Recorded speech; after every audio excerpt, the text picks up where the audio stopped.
장 1절에서 4절까지 한 목소리로 같이 읽겠습니다. 자녀들아, 주 안에서 너희 부모에게 순종하라. 이것이 옳으니라. 내 아버지와 어머니를 공경하라. 이것은 약속이 있는 첫 계명이니 이로써 내가 잘되고 땅에서 장수하리라. 또 아비들아, 너희 자녀를 노엽게 하지 말고 오직 주의 교훈과 훈계로 양육하라. 아멘. 우리가 에베소서 말씀을 수요일 날 나누고 있습니다. 이제 에베소서 마지막 6장에 다다랐는데요. 에베소서는 하나님의 일하심이 교회를 통해서 어떻게 역사하고 계신지에 대해서 분명히 우리에게 말씀하고 계십니다. 그래서 우리는 항상 기억하고 있어야 되는데, 우리가 어떤 존재인가? 사도 바울은 찬송하리로다. 그리고 우리도 날마다 무엇이 넘쳐야 될까요? 찬송이 넘쳐야 돼요. 하나님 우리를 태초에 예정하시고 그리스도께서 나를 구속하시고 성령께서 인치셔서 나는 누구의 것일까요? 주님의 것이, 하나님의 것이, 하나님의 교회된 줄 믿습니다. 그래서 지난주 말씀에 이 비밀이 크도다, 사도 바울이 말합니다. 이 비밀은 무엇이냐? 세월을 아끼라. 때가 악하니라. 세월을 아끼고 이 악한 세상 가운데서 우리를 하나님의 교회로 불러주셨거든요. 그래서 교회를 지난주 말씀에 아내와 남편에 빗대어서, 또 오늘 말씀에는 부모와 자녀와의 관계를 빗대어서, 그 다음에 나오는 말씀은 종과 상전의 관계에 빗대어서 말씀하고 있습니다. 그러니 세월을 아끼면서 우리가 힘써야 될 것이 뭘까요? 우리가 하나님의 교회이기 때문에요, 뜨겁게 사랑하는 겁니다. 아내가 남편에게 순종하는 것은 그리스도께 복종하는 것 같이. 그래서 우리가 예수님을 섬긴다고 그러잖아요. 예수님을 따른다고 그러고 예수님을 믿는다고 그러고, 그런 마음으로 우리가 관계에서 하나님의 교회가 우리 삶 가운데 이루어야 될 줄 믿습니다. 남편들에게는 뭐라고 말하나요? 아내 사랑하기를 그리스도께서 교회를 사랑하신 것 같이 하라. 예수님이 교회를 어떻게 사랑하셨어요? 십자가에서 죽기까지 사랑하셨잖아요. 그 허물과 죄를 다 대신 지시고 십자가를 당당하게 지신 분이 예수님이십니다. 그런 사랑이 교회 안에서 우리 안에 충만하게 이루어야 될 줄 믿습니다. 그리고 우리가 세월을 아껴서 사랑해야 돼요. 싸울 시간이 있어요, 없어요? 싸우고 갈등할 시간이 없습니다. 언제 예수님 오실지 모르니 우리가 이 땅에서 하나님의 사랑을 풍성하게 이루어 가야 되는 것, 그것이 바로 교회의 비밀인 줄 믿습니다. 그래서 하나님이 짝지어진 것을 사람이 나누지 못하느니라. 이것이 하나님이 창조하신 그 부부의 원리인데요. 그런데 이 깨진 세상 가운데서는 버림받기도 하고 버리기도 하고, 이런 세상 가운데 우리가 살고 있습니다. 그렇지만 하나님은 하나님의 신부된 성도들을 결단코 버리지 않으시는 줄 믿습니다. 그래서 사람이 짝지어진 것을 사람이 나눌 수 없다라는 것은, 교회된 신부된 성도를 하나님은 끝까지 사랑하신다는 거예요. 그래서 반드시 그리스도의 신부로 삼으신다는 약속입니다. 이 비밀이 크도다. 그러므로 우리는 이 비밀 안에 있기 때문에 세월을 아끼면서 힘써서 사랑해야 될 줄 믿습니다. 아리스토텔레스가요, 우리 안에 있는 덕스러운 성품은 자연적으로 생성되지 않는다고 그랬습니다. 덕스러운 성품, 인격, 그래서 인격을 수양한다고 그러잖아요. 그런 덕스러운 성품들은 태생적으로 태어날 때부터 자연스럽게 나오는 것이 아니에요. 어렸을 때부터 훈련하고 연습하고 노력해야 됩니다. 그러니 세월을 아껴라 라는 말은요, 노력하고 힘쓰라는 거예요. 그냥 되는 대로 살지 말라는 겁니다. 내 생각대로, 내 감정대로, 내 성격대로, 내 형편대로 살지 말라는 거예요. 어떻게 살라는 거예요? 나 하나님의 교회라는 사실을 잊지 말고 살라는 거예요. 우리가 한순간이라도 그것을 잃어버리면 마귀가 와가지고 엄청나게 난도질합니다. 그러니 그리스도인다운 언행, 그것이 어디서부터 나와야 될까요? 가정에서부터 나와야 됩니다. 내 이웃을 내 몸과 같이 사랑하라 라고 하신 말씀 가운데 그 이웃은 누구예요? 내 옆에 가장 가까이 있는 사람이 제 첫 번째 이웃입니다. 그러면 그 첫 번째 이웃에게 가장 중점적으로 삶 가운데 행해야 될 것이 사랑하는 거예요. 그래서 우리 안에서 예수님의 인격, 성품들이 드러나야 될 줄 믿습니다. 노력해야 돼요. 내 입에서 더러운 것이 틈타지 못하도록, 마귀가 내 혓바닥을 노작질하지 못하도록 항상 인식하고 기억하고 살아야 됩니다. 어렸을 때부터요, 욕먹고 자란 자녀들은 뭐가 자연스럽게 입에서 나와요? 욕이 자연스럽게 나와요. 그러면 그 자연스럽게 나오는 욕을 그냥 자연스럽게 해야 될까요? 우리가 그리스도 안에서 구원받은 성도라면 그 혀를 제갈 물려야 됩니다. 사람이요, 그냥 자기 감정대로 살아가면 인생에 엄청난 문제들이 생깁니다. 마귀의 그냥 놀이터가 되어버립니다. 그래서 사도 바울도 자기를 쳐서 복종케 한다고 그러잖아요. 말씀에 복종하고, 예수님께 복종하고, 주님 주신 그 계명에 복종하고, 성령님께 복종하고. 그래서 나는 죽고 예수로 사는 삶이 성도의 삶이고, 그것이 그리스도인의 교회의 비밀인 줄 믿습니다. 그래서 오늘 말씀에도 부모에게 자녀들아, 주 안에서 너희 부모에게 순종하라 라고 그랬습니다. 그리고 누구 안에서? 주 안에서 부모에게 순종하라는 거예요. 성경에서 말하는 부모는 복음을 가르치고 말씀을 가르치는 자이기 때문입니다. 그래서 스승과 부모를 동일시 여기잖아요. 유교적인 사상에서도. 그래서 그 자녀를 보면 누가 보여요? 그 부모가 보여요. 그거는 우리가 부인할 수 없는 사실입니다. 그래서 심리학 공부를 하면은요, 상담 공부를 하고 심리 공부를 하면 그 인생의 문제들이요, 다 뭐 때문에 문제되는지 아세요? 부모들이 어렸을 때 그냥 자기 감정대로, 자기 생각대로 툭툭 내뱉은 그런 쓴 말들, 아픈 말들, 상처들, 그런 것이 그 사람의 인격이 돼서요, 평생 그것을 괴롭힙니다.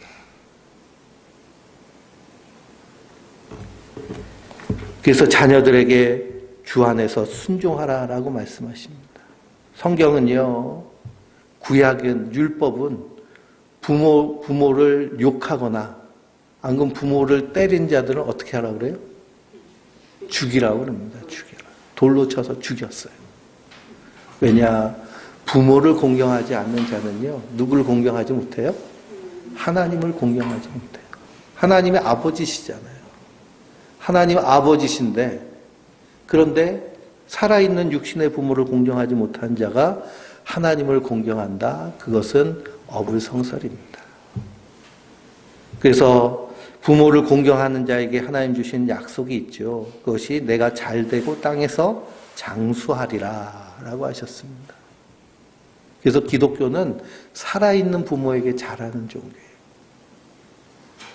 조상제사 드리지 않는다고 불효자식들 막 그렇게 욕하잖아요. 근데 살아있는 부모를 모시는 게 중요할까요? 안 그러면 죽은 다음에 부모님한테 제사상 잘 차리는 게 더 중요할까요? 살아있는 부모에게 잘하는 것이 그게 바른 효도입니다. 그러니 헐의 허식 가운데 빠져있는 이 유교 문화 가운데서는 제사 안 드린다고 불효자라고 얘기하는데요. 제사의 문제가 아니라 살아있을 때, 계실 때 잘하는 모습. 그것이 하나님께서 하신 약속입니다. 그러면서 또 아이들아, 아비들아, 너희 자녀를 어떻게 하지 말라? 노엽게 하지 마라. 오직 주의 교훈과 훈계로 양육하라 라고 그랬습니다. 자녀는 언제 노여워할까요? 언제 부모에게 반발을 하고 그리고 대들고 할까요? 자녀들을 무시할 때 그렇습니다. 하나의 인격체로 생각하지 않고 부모가 자기 마음대로 자녀를 조정하려고 할 때 그때 자녀들은 분노해요. 그래서 요즘 청년 세대들이 분노가 많잖아요. 왜 그러냐? 부모 세대보다 훨씬 많이 공부하고 훨씬 많이 노력하고. 생각해 보세요. 우리 장로님, 권사님, 전도사님 때 학교 다닐 때는 요즘 애들처럼 그렇게 공부 열심히 하셨나요? 예? 우리 장로님은 공부를 열심히 하셨을 거예요. 근데 나머지 분들은 요즘 애들은요, 새벽부터 밤까지 학원에서 정말 열심히 공부합니다. 예? 과거보다 훨씬 더 공부를 많이 하고요. 또 배우는 그 난이도가 훨씬 높아졌어요. 그래서 부모보다 더 열심히 노력하고 막 스펙도 쌓고. 그런데 기회는 훨씬 적어진 시대에 살고 있습니다. 그래서 요즘 대선 선거하면서 젊은 사람들이 요구하는 게 뭐냐면 우리 얘기를 좀 들어달라는 요구를 합니다. 자녀들이요, 부모가 자녀들의 말을 들어주지 않으면 자녀들이 분노를 해요. 말을 들어준다는 건 그들의 요구를 들어달라는 것 이전에 그들의 감정을 좀 알아달라는 겁니다. 그들의 어려움을 알아주고. 근데 권위주의 시대에 살았던 그런 부모들은 그것을 무시하게 되죠. 그럴 때 자녀가 노엽게 됩니다. 또 아동학대는 자녀를 분풀이 상대로 삼는 거죠. 자기 속상한 거, 화난 거를 누구한테 다 쏟아부어요? 자녀한테. 그럼 그 자녀는 어떻게 될까요? 예? 그 자녀는 욕받이로 자랐으니까요. 그 안에 분노가 가득합니다. 펄펄 끓어요. 분노로. 그렇기 때문에 아비들아, 너희 자녀를 노엽게 하지 말고 오직 주의 교훈과 훈계로 양육하라. 주의 교훈과 훈계로 양육하려면 누가 먼저 교훈과 훈계 앞에 바로 서 있어야 될까요? 부모가 먼저 바로 서 있어야 돼요. 야, 성경에 이렇게 말씀하고 있는데 너 잘해야 되지 않니? 그러면 뭐라고 해요? 애들이? 아빠나 잘해요. 그래요. 아빠나 잘해요. 아버지나 잘하세요. 그러니 주의 교훈과 훈계로 양육하려면 먼저 그 훈계와 양육 안에 내가 훈계받고 양육받아야 될 줄 믿습니다. 그래서 말씀 가운데 바로 서 있어야 돼요. 그리고 5절 말씀에는 또 뭐라고 하나요? 종들아 두려워하고 떨며 성실한 마음으로 육체의 상전들에게 순종하기를 그리스도께 하듯 하라 그랬습니다. 그러면서 눈가림으로만 하지 말고 사람을 기쁘게 하는 자처럼 하지 말고 그리스도의 종들처럼 마음으로 하나님의 뜻을 행하고 기쁜 마음으로 섬기기를 주께 하듯 하고 사람들에게 하듯 하지 말라.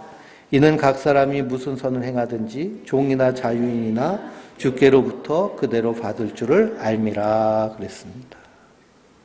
종을 향하여서도 말합니다. 그 당시에 노예 제도가 있었어요. 로마가 전 세계를 지배하면서 쳐들어가서 전쟁하면 젊은 사람들은 다 죽이고 여자랑 아이들 잡아와가지고요 노예로 삼았습니다. 그러니 이 로마 제국 안에 노예가 예수님 당시에 6천만 명 정도 있을 것이다. 그렇게 예상을 합니다. 전 세계 인구가 1억 명이 안 됐을 때거든요. 그러니까 다 노예예요. 우리나라 구한말 때요. 구한말 때 전 인구의 80%가 노예였습니다. 관노라고 그러죠.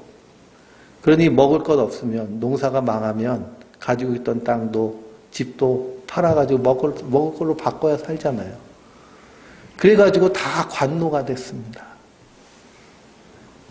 그러니 이 관노는 누구 맘대로 그 생사여탈권이 누구에게 있어요? 거기 관하에 있는 사또한테 있잖아요. 그리고 폭정에 시달리는 사람들은 끊임없이 괴롭힘을 당하는 그 시대가, 그게 불과 얼마 전의 이야기들까지입니다. 그런데 그 종들을 향해서 뭐라 그래요? 성실한 마음으로 육체의 상전에게 순종하기를 그리스도께 하듯 하라 그랬습니다. 그래서 사도 바울은 종으로 있는 사람은 자유하기를 힘쓰지만 그래도 종일 때는 무슨 노릇을 잘하라는 거예요? 종 노릇 잘하라는 겁니다. 우리는 다 누구의 종이에요? 예수님의 종이잖아요. 그렇기 때문에 그리스도의 종 노릇을 잘해야 됩니다. 그래서 세상은요, 두 가지 종이 있어요. 주님의 종이 있는가 하면 마귀의 종이 있습니다. 우리 원래 누구의 종이었어요?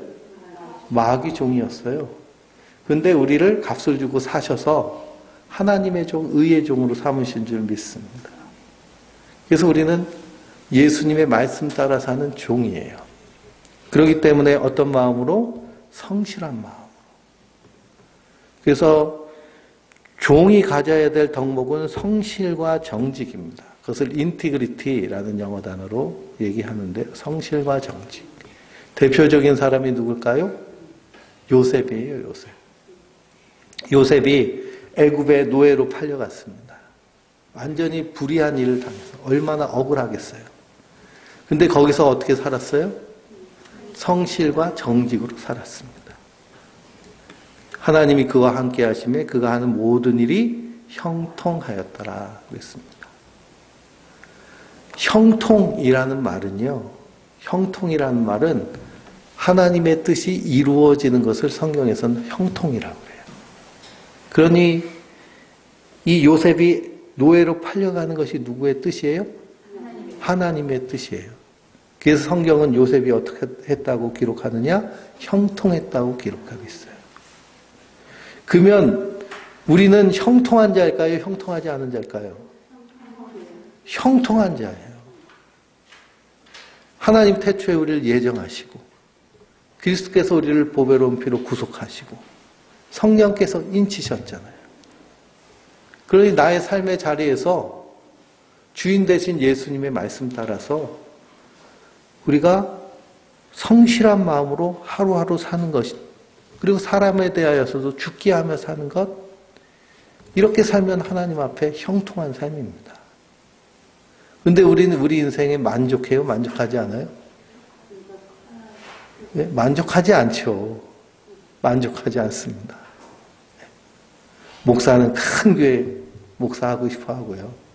사업하는 사람은 더 큰 사업 재벌이 되고 싶어 하고, 사는 것이 어려우면 좀 더 풍족한 것을 바라고. 근데 성경은 무엇을 얘기하느냐? 자족하는 은혜를 얘기해요.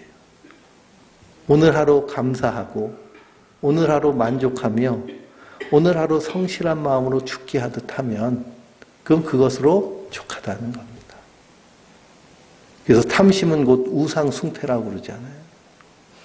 세상은 자꾸만 탐심을 부어서 우리를 하여금 욕심부리게 하는데요. 성경은 하루하루의 삶.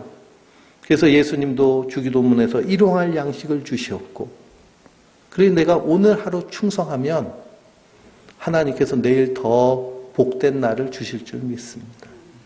오늘 내게 주신 것에 최선을 다하면 하나님 더 좋은 것으로 주시고, 오늘 내가 작은 일에 충성하면 큰 일도 맡겨주실 줄 믿습니다. 그런 자세로 하루하루 사는 거예요. 아예 자포자기하고 살라는 얘기가 절대로 아닙니다. 그 요셉이 노예로 팔려가서도 거기서 충성하니까 형통했는데 누명 쓰고 감옥에 들어가잖아요. 그래도 거기서도 충성했더니 그 안에서 하나님 계획하신 일들이 차곡차곡 이루어지는 거예요. 이스라엘을 그 애굽으로 옮기시고 한 민족 만드셔서 그걸 통해서 가나안을 정복하고 하는 하나님이 창세로부터 요한계시록까지의 큰 그림 안에 누가 들어있어요? 요셉이 들어있는 거예요. 그가 성실과 정직으로 행했기 때문에 또한 그렇게 하나님의 일이 이루어진 줄 믿습니다. 그러니 우리도 그리스도 안에서 종된 자인 것을 기억하고 9절 말씀에 또 뭐라고 말씀하고 있어요? 상전들아 너희도 그들에게 이와 같이 하고 위협을 그치라. 이는 그들과 너희의 상전이 하늘에 계시고 그에게는 사람을 외모로 취하는 일이 없는 줄 너희가 알미라. 그랬습니다. 그러니 초대교회 안에 주인도 있고요. 노예도 있었습니다. 한 가장이 예수를 영접하면 그 가정은요 다 예수님을 믿는 거예요. 심지어 누구까지? 노예들까지도 다 예수를 믿게 그 종교를 따르게 하는. 그러니 예수를 믿는 상전이라면 종들을 대할 때 어떻게 해야 될까요? 사랑으로 대해야 되는 거예요. 자기 자신도 누구의 종이기 때문에? 하나님의 종이기 때문에. 우리에게 분명한 상전이 계시잖아요. 그분이 하나님이세요. 그래서 두렵고 떨림으로 하루하루 믿음으로 살아가는 것이 바로 그리스도인의 삶입니다. 이게 교회의 모습이고요. 이 안에서 가장 우선되는 그러한 가치가 무엇이냐면 사랑이라는 가치예요. 사랑.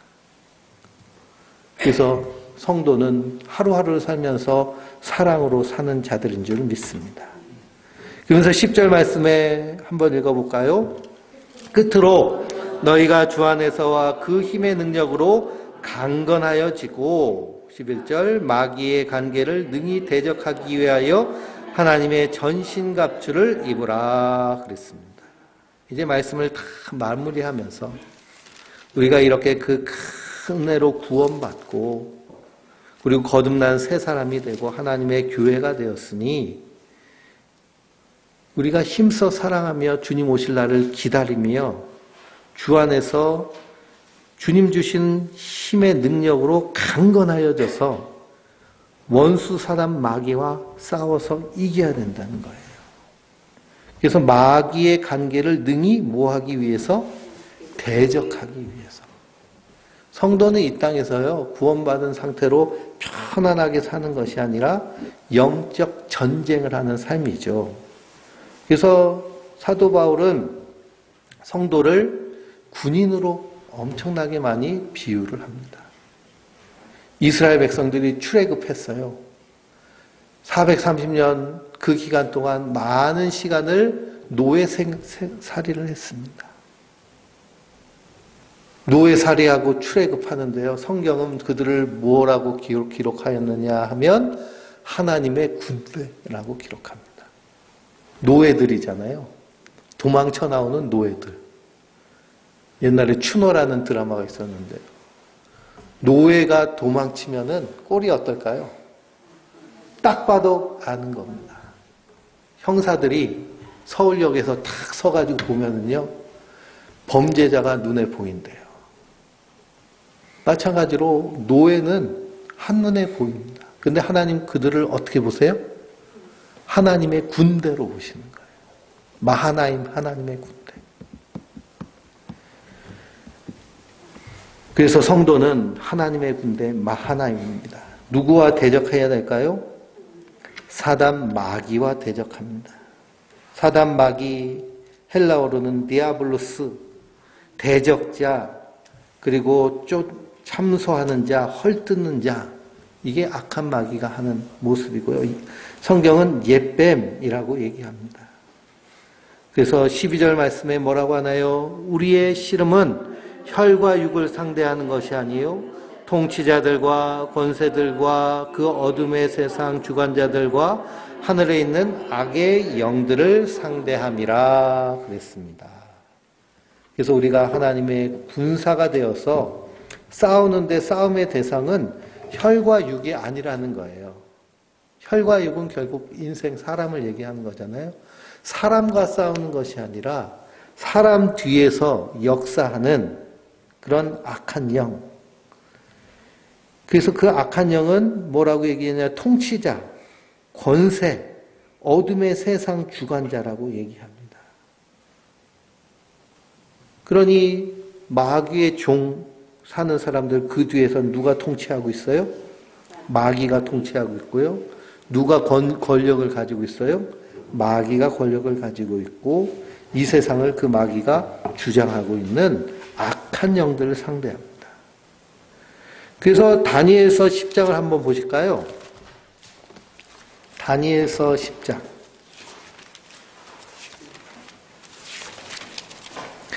다니엘서 10장에서 다니엘이 히데겔 강가에서 환상을 봅니다. 어떤 환상을 보느냐? 10장 5절, 6절, 7절을 읽어볼까요? 그때에 내가 눈을 들어 바라본즉 한 사람이 세마포옷을 입었고 허리에는 우수바 승금띠를 띠었더라. 또 그의 몸은 황옥 같고 그의 얼굴은 번갯빛 같고 그의 눈은 횃불 같고 그의 팔과 발은 빛난 놋과 같고 그의 말소리는 물의 수와 같더라. 다니엘이 이 환상을 봤어요. 누구를 봤을까요? 누구를 봤어요? 이 환상에 나와 있는 이 모습을 한 사람이 누굴까요? 예수님이에요. 요한계시록 1장을 읽어보면 사도 요한이 환상 가운데서 7촛대 사이를 거니시는 세마포, 하얀 세마포옷을 입고 계신 예수님을 보게 되죠. 그 예수님의 모습을 다니엘도 같이 함께 본 거예요.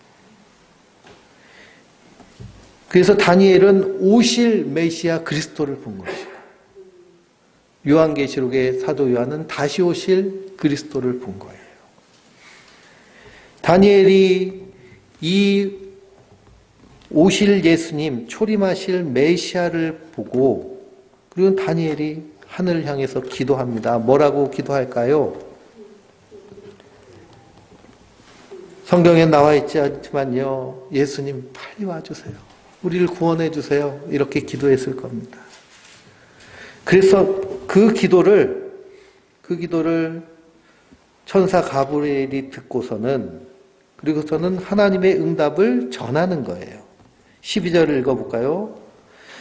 그가 내게 이르되 다니엘아 두려워하지 말라. 내가 깨달으려 하여 내 하나님 앞에 스스로 겸비하게 하기로 결심하던 첫날부터 내 말이 응답받았으므로 내가 내 말로 말미암아 왔느니라 그랬습니다. 누가 왔느냐? 천사 가브리엘이 왔어요. 근데 그 다음 절을 읽어볼까요? 그런데 바사 왕국의 군주가 20일 동안 나를 막았으므로 내가 거기 바사 왕국의 왕들과 함께 머물러 있더니 가장 높은 군주 중 하나인 미가엘이 와서 나를 도와주므로 이제 내가 마지막 날에 내 백성이 당할 일을 내게 깨닫게 하러 왔노라. 이는 이 환상이 오랜 후에 일이라 하더라. 아멘. 그랬습니다. 그러니 이 가브리엘 천사가 다니엘의 기도를 듣고 응답을 전하려고 다니엘에게 가는 도중에 누구를 만나요? 바사의 왕국의 군주를 만나죠. 바사의 왕국 군주가요, 이 가브리엘을 며칠 동안? 20일 동안 막고 있었습니다. 21일, 37이 21일. 그래서 새 일의 기도회, 다니엘 기도회 하면서 새 일의 기도회. 그러니까 3주 동안 기도하는 게 다니엘 기도회예요. 근데 새 일의 동안 기도한다고 해서 하나님이 더 특별히 응답하고 그러신 것이 아니니 이걸 좀 주술적으로 사용하는 거죠. 그렇죠? 미신적으로. 근데 가브리엘 천사를 누가 막았었어요? 바사 왕국의 군주가 막았었어요. 그럼 천사를 사람이 막아설 수 있나요? 천사를 사람이 막아설 수 없죠.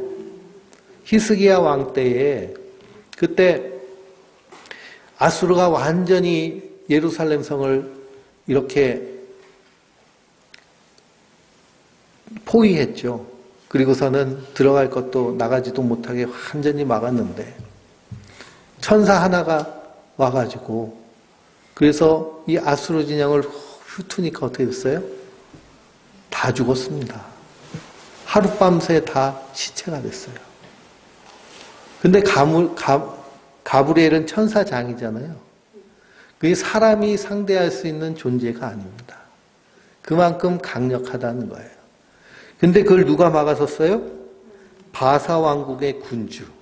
바사 왕국의 군주. 그럼 이걸 어떻게 해석해야 될까요? 이 바사 왕국의 군주는 결국에는 악한 마귀. 그래서 오늘 사도 바울이 말한 통치자들과 권세자들, 그 뒤에 있는 어둠의 영.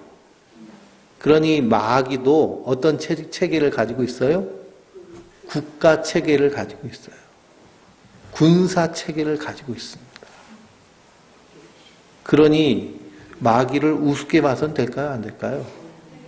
우습게 봐서는 절대 안 됩니다. 우리가 싸우려고 하면요, 상대방을 잘 알아야 되잖아요. 지피지기는 백전필승이라고 그랬습니다.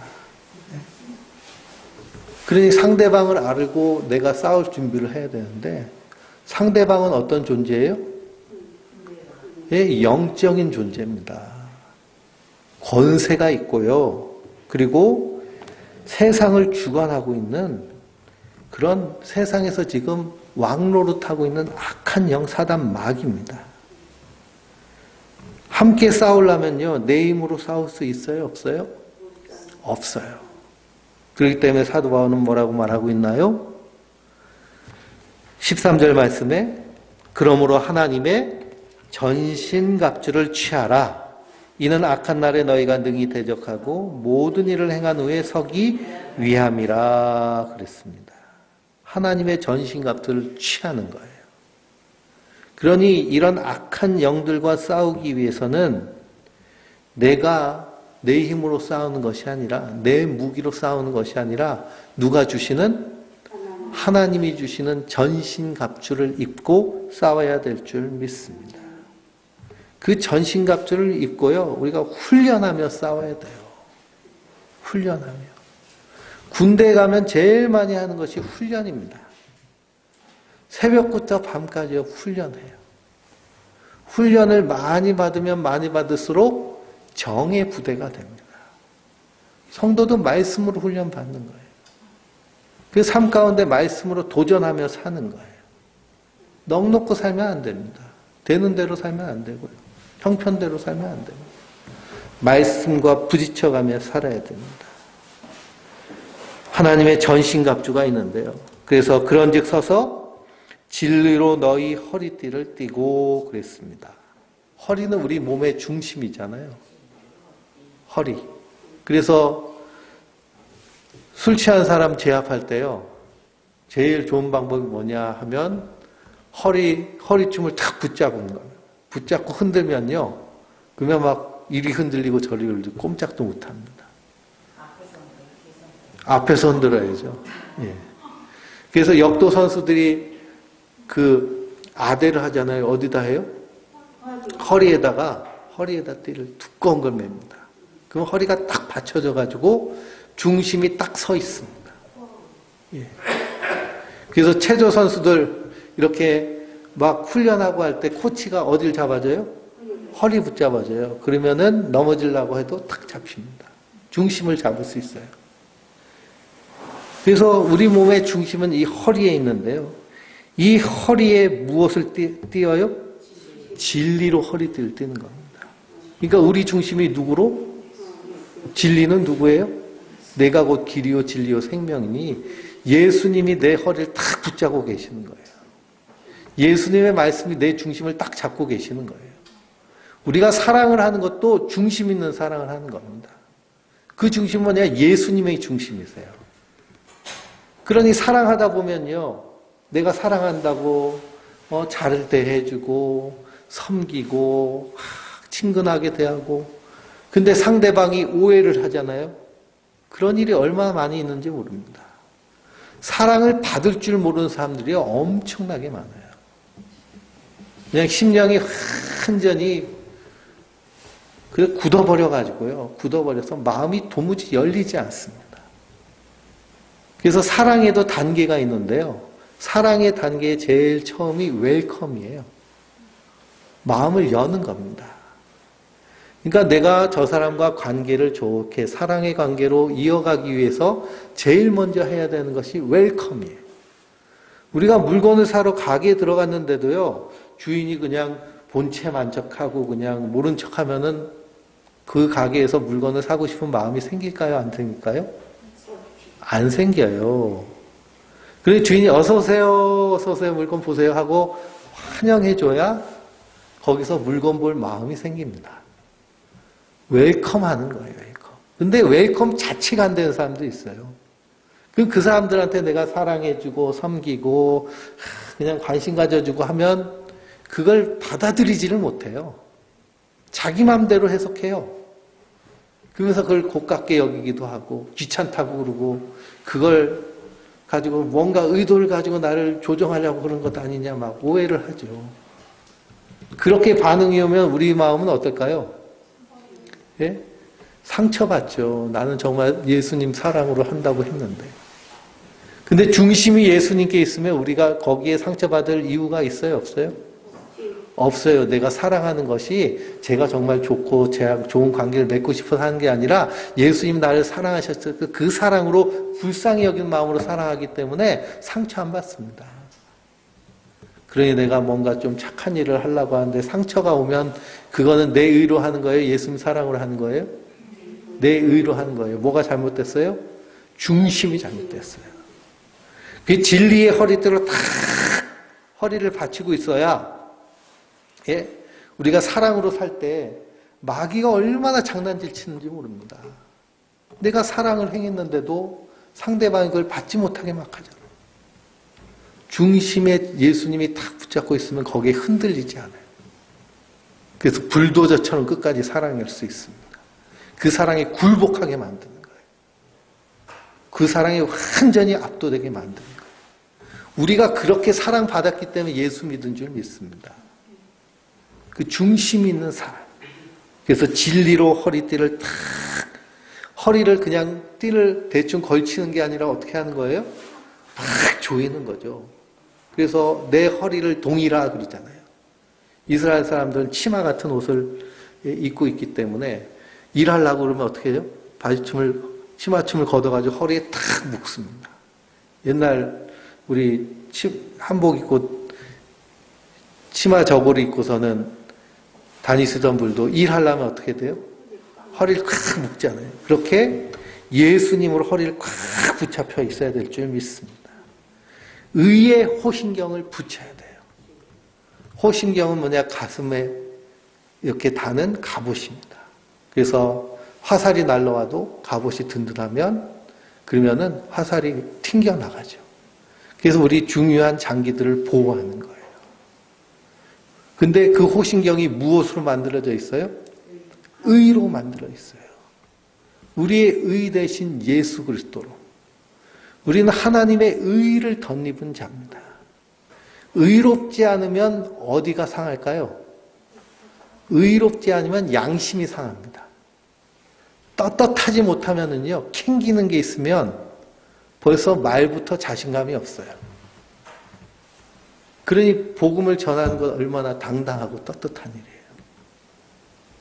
그게 바로 의의 흉배를 입은 겁니다. 그래서 우리 양심이 조금 더 가책이 없는, 자신 있는, 그래서 정도를 걷고, 그리고 모든 것이 이치에 맞을 때 당당함이 나오잖아요. 그래서 정당성, 그런 얘기를 많이 하죠. 이게 정말 정당하다, 의롭다 그러면 그 안에서 자신감이 나옵니다. 근데 우리는 누구의 의를 덧입은 자예요? 하나님의 의를 덧입은 자예요. 하나님이 옳다고 여긴 자들이에요. 그러니 의의 호신경을 붙이지 않고 싸움터에 나가면 어떻게 될까요? 예? 눈치 봐요, 눈치 봐. 눈치 보고. 괜히 그냥 기죽고. 의의 호신경을 든든히 붙여야 될 줄 믿습니다. 우리 심장은요, 예수 그리스도의 의로 가득 차 있어요. 예수님이 우리를 위해 하신 일이 가장 옳은 일이기 때문에. 그래서 우리가 찬송할 때도 옳은 길 따르라 의의 길. 주 예수 그리스도께서 이루신 그 길. 그게 바로 생명의 길, 진리의 길인 줄 믿습니다. 또 무슨 신발을 신어요? 평안의 복음이 준비한 것으로 신을 신고. 복음은요, 우리에게 평안의 기쁜 소식입니다. 우리 인생이 다 허물과 죄로 죽고 사망의 권세, 마귀의 권세에 붙잡혀 있는 자들에게 자유를 주는 평안의 메시지이기 때문에. 그래서 복음의 신발을 신고 가는 곳마다 뭐가 증거되어야 될까요? 복음이 증거되어야 됩니다. 그리고 모든 것 위에 무엇을 가지고? 믿음의 방패를 가지고. 믿음의 방패를, 그 믿음은 무슨 믿음? 예수님을 믿는 믿음. 예수님을 믿는 믿음. 예수님이 허물과 죄로 죽은 나를 다 용서하였소서. 로마서에 보면 그리스도 예수 안에 있는 자들에게는 결코 정죄함이 없느니라. 마귀가 불화살을 쏘잖아요. 마귀는 대적자, 헐뜯는 자, 참소하는 자. 참소하기 시작해도요, 우리는 믿음의 방패로 탁 막는 겁니다. 그리스도께서 내 죄를 다 사하셨다. 그리스도 예수 안에 있는 자들에게는 결코 정죄함이 없다. 우리는 그리스도의 정결한 신부, 하나님의 사랑에서 끊을 자가 없다. 단호하게 선언하는 것이 믿음의 방패인 줄 믿습니다. 그리고 17절 말씀에 뭘 써야 돼요? 구원의 투구를 써야 돼요. 머리를 다 보호해야 돼요.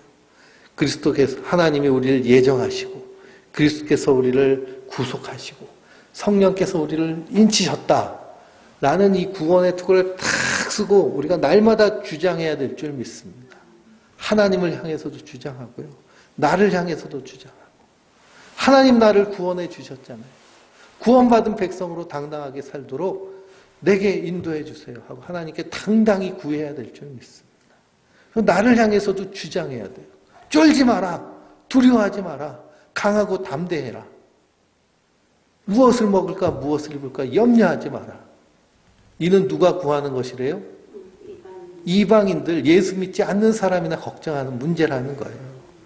내가 하나님의 영광을 위해서 무엇을 할까를 걱정해야지. 아유, 이렇게 살다가 굶어 죽는 거 아니야. 이렇게 살다 어떻게. 그렇게 사는 거는 예수 믿는 사람이 아니라는 겁니다. 그러니까 어떻게 해야 돼요? 정신을 바짝 차려야 돼요. 구원의 특을 확 뒤집어 쓰고, 그리고 무엇을? 성령의 검, 곧 하나님의 말씀을 가지라 그랬습니다. 그러니 진리의 허리띠, 의의 호신경, 복음의 신발, 믿음의 방패는 다 구원의 투구는 방어용인데요. 공격 무기를 우리에게 주셨는데 그게 뭘까요? 하나님의 말씀이에요. 예수님도 광야에서 마귀에게 시험당하실 때 뭘로 물리치셨어요? 말씀으로 물리치셨어요. 사람이 떡으로만 살 것이 아니라 하나님의 말씀으로 살 거야. 떡보다 중요한 게 말씀이다. 주 너희 하나님을 시험하지 마라. 다만 하나님께만 경배하고 그를 예배할지니라. 말씀으로 물리친 것처럼 우리도 우리에게 오는 갖가지 시험들을 말씀으로 물리쳐야 될 줄 믿습니다. 그게 바로 성령의 검이에요. 그래서 성령 충만이 말씀 충만. 성령의 인도하심이 말씀으로 인도하심. 그러니 뭘 잘 알아야 될까요? 말씀을 잘 알아야죠. 말씀을 모르면 뭔 수로 이 성령의 검을 휘둘르겠습니까? 그래서 하나님을 믿는 것과 아는 것이 하나가 되어서 믿음의 장성한 분량에 이루어야 될 줄 믿습니다. 그러면서 18절에 뭐라고 말하고 있어요? 모든 기도와 간구를 하되 항상 성령 안에서 기도하고 이를 위하여 깨어 구하기를 항상 힘쓰며 여러 성도를 위하여 구하라 라고 했습니다. 기도도 누구 안에서 해야 돼요? 성령 안에서 기도하고. 성령 안에서 기도한다는 말을 다시 말하면 무엇 안에서 기도하는 거예요? 말씀 안에서 기도하는 겁니다. 말씀을 붙잡고 기도하는 거예요. 하나님이 이렇게 말씀하셨잖아요. 하나님 나의 반석이시고 산성이시고 요새시라고 말씀하셨잖아요. 사람이 떡으로만 살 것이 아니라 말씀으로 살 것이라 하셔서 나는 내 인생에 이 세상 떡보다 하나님의 말씀 붙잡고 삽니다. 그러니 하나님 먹여주세요. 인도해 주세요. 이끌어 주세요. 우린 그렇게 당당하게 아버지께 구할 수 있는 자들입니다. 우리를 뭐 삼으셨어요? 자녀 삼으셨잖아요. 가난한 부모라도요, 자식이 아버지 이게 필요해요 얘기하면 사주고 싶은 게 부모의 마음이잖아요. 그런 마음은 누굴 닮아서 이런 마음이 있어요? 하나님 닮아서 이런 마음이 있어요. 그러니 주님이 사랑하신 그 자녀들에게 하나님이 채워주지 않으시겠습니까? 그러니 그런 말씀을 붙잡고, 그래서 내 욕심에 따라 구하는 것이 아니라 성령 안에서 기도하고, 자기를 위해서만 기도하는 것이 아니라 또 누구를 위해서? 성도들을 위해서 함께 기도할 때 그때 우리 안에서 하나님의 놀라운 일들이 이루어날 줄 믿습니다. 그러므로 성도는 하나님의 전신갑주를 입는 자들이에요. 입혀주셨어요. 우리에게 이미. 그러니 이것을 입고 말씀으로 훈련받아서 세상을 넉넉히 이기는, 그리고 이 땅에서 하나님 나라를 누리는 하나님의 자녀들 되시길 주님의 이름으로 축원드립니다.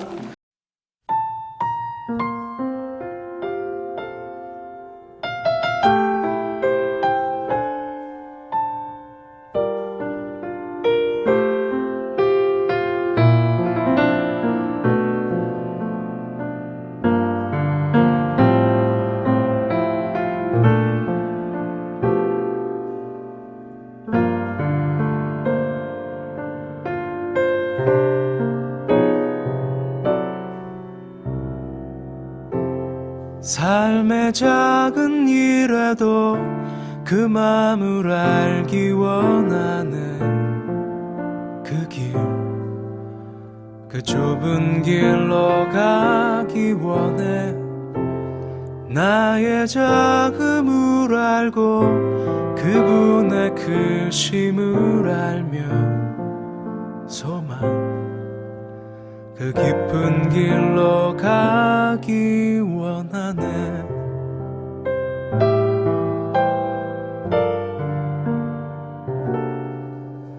저 높이 솟은 산이 되기보다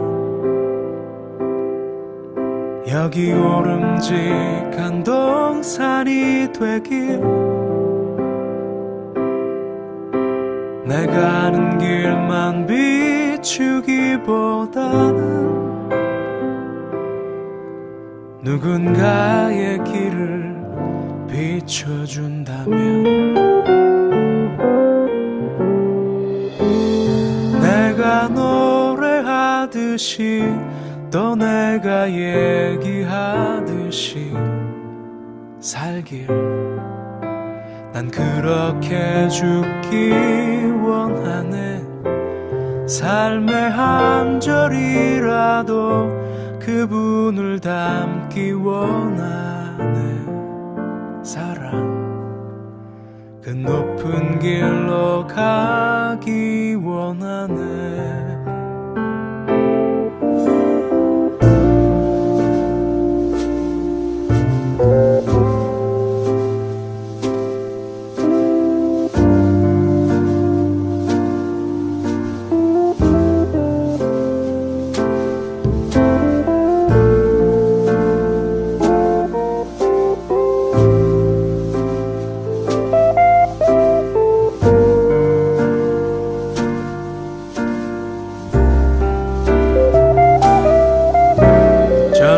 솟은 산이 되기보다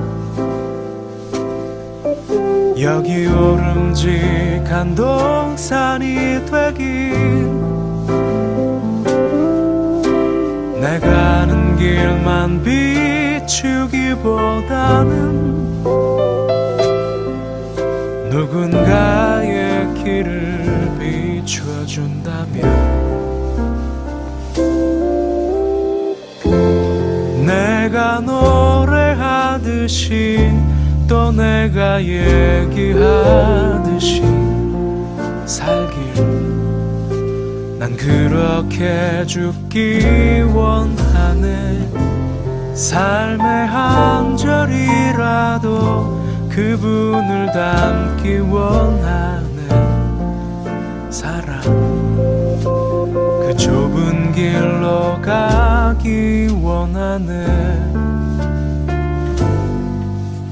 그 깊은 길로 가기 원하네.